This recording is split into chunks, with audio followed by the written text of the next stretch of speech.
In this video, we are going to talk about Venus in the nakshatra of Ashlesha, Padas, symbolism, and what you can expect when you have this placement into your chart.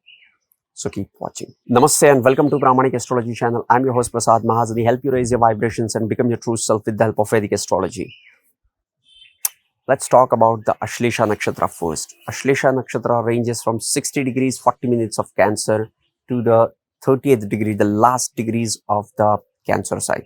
It has 4 padas. First pada is in Sagittarius, second is Capricorn, third is Aquarius, and fourth pada goes into the Pisces Navamsha.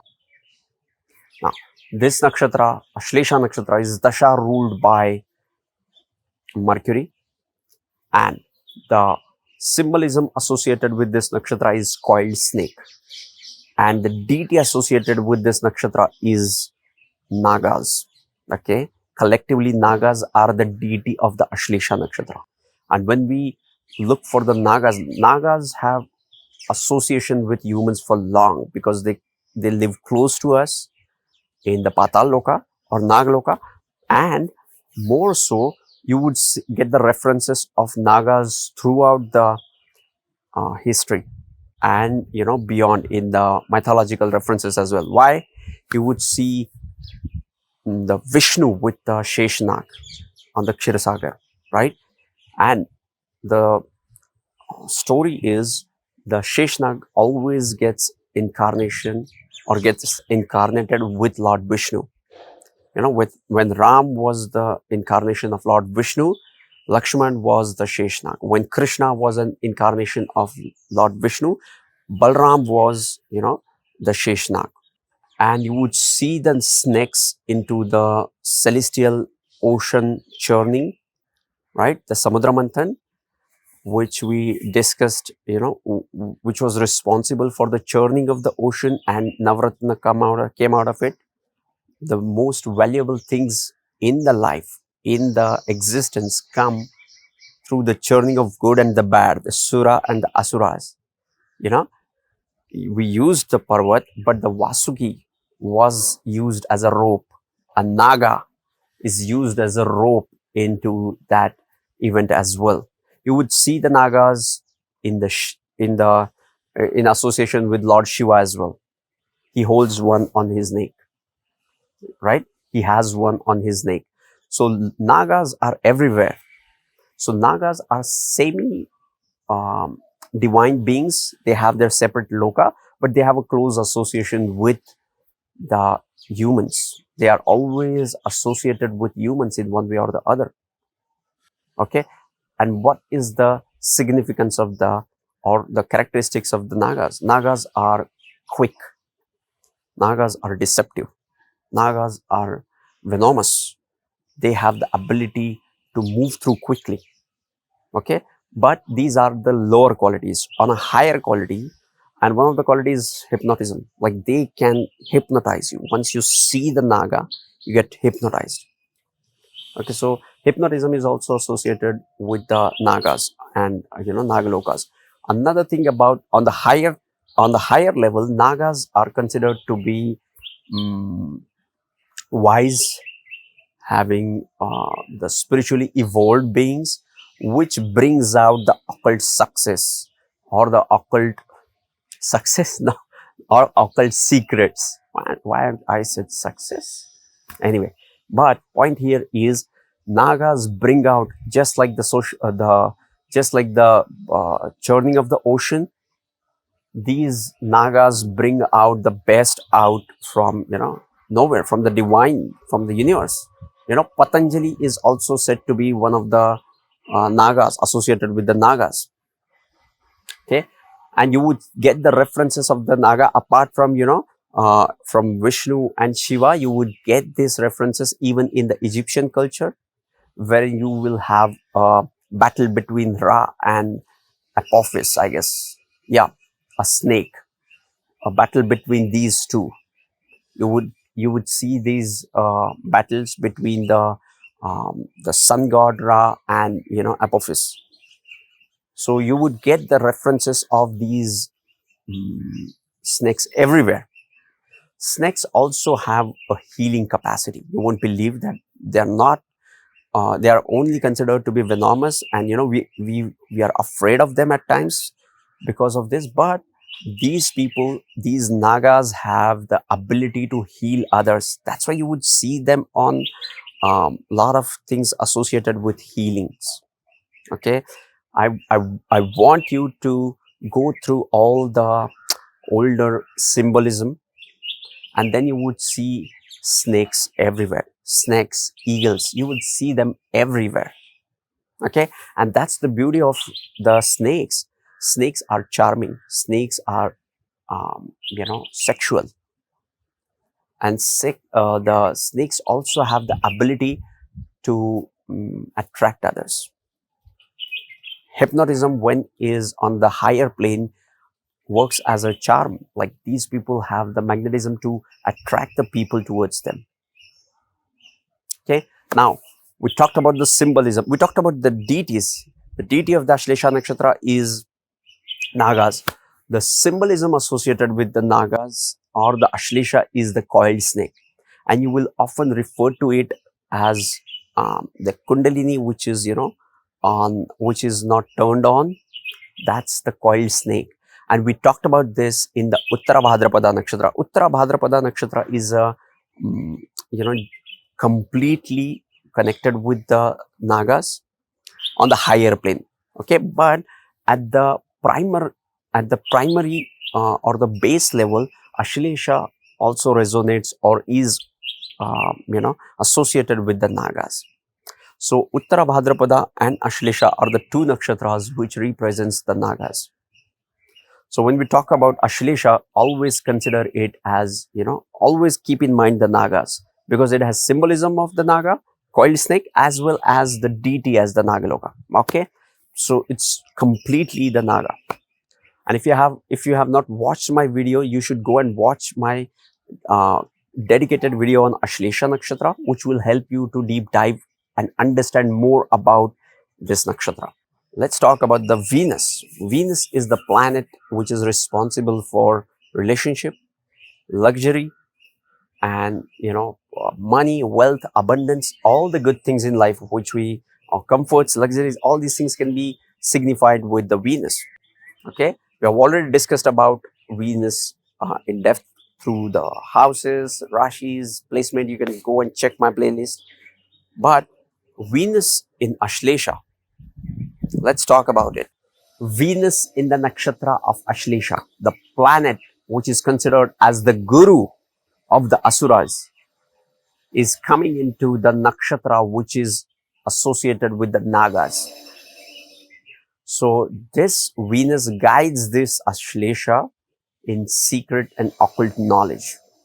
So these people, the Venus with the Venus in the Ashlesha Nakshatra, have the ability to deep dive into the occult things and bring out best out of it.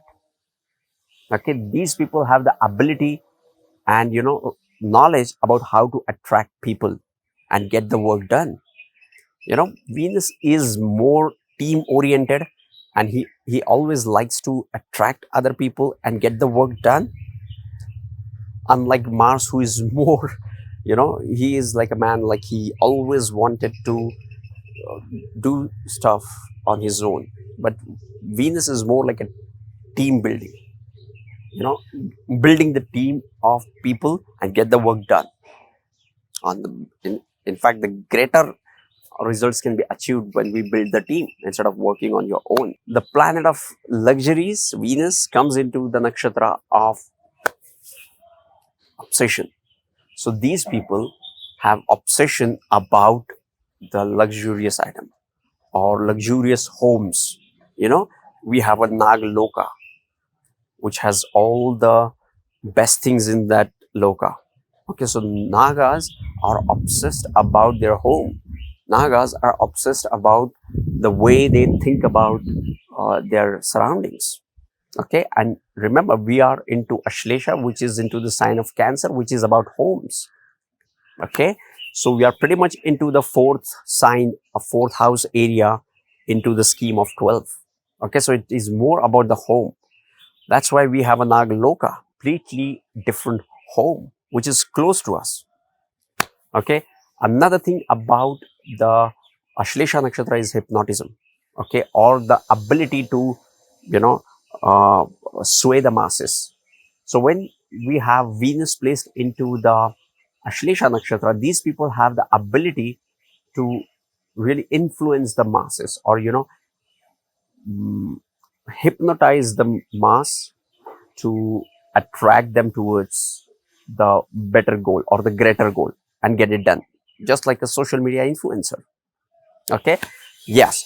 On the downside, these nagas have the ability, the power, the shakti associated with the Ashlesha Nakshatra is to inflict the venom. So when we have Venus placed in here, it shows that these people have some karma around their relationships. But I would recommend you not to get afraid of it, but just know that whenever you are entering into a relationship, you have to be careful, and you have to be, be conscious about it. Okay. Follow the vivek. Okay. Don't just get carried away. Don't get hypnotized.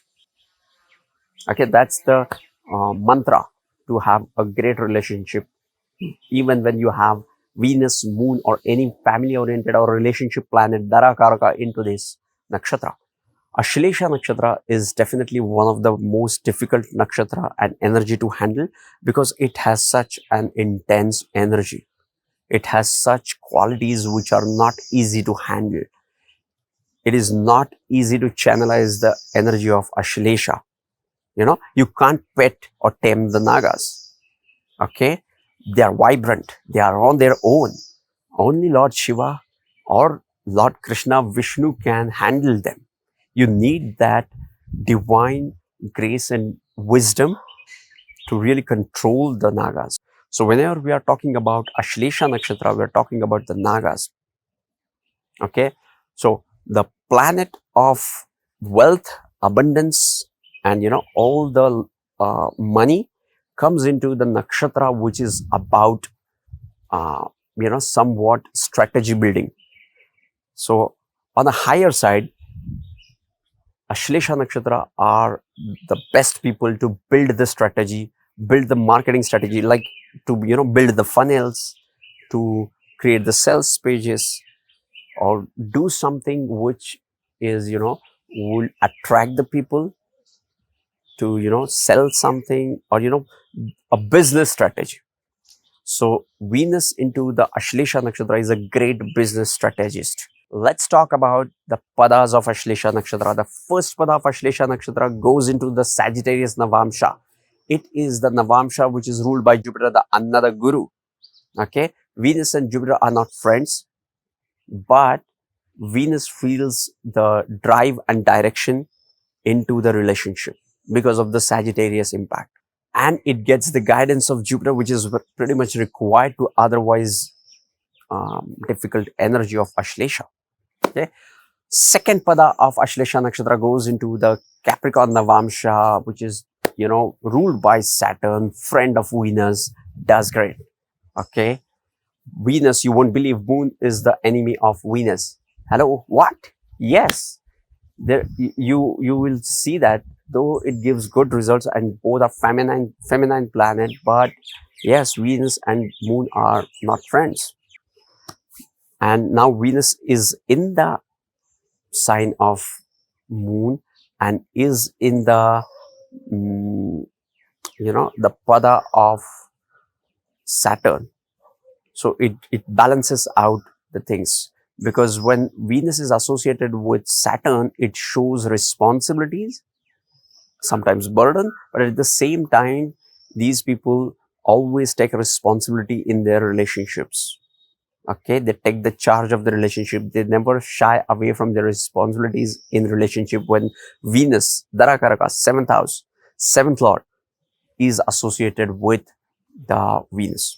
The third pada of Ashlesha Nakshatra goes into Aquarius Navamsha, which is Ashtamamsha. What is Ashtamamsha? We are talking about Cancer sign, and this pada is 8th from the Cancer sign. So it is the 8th amsha. Okay, so this brings up to the transformation part. 8th house is always associated with death and birth and the transformation.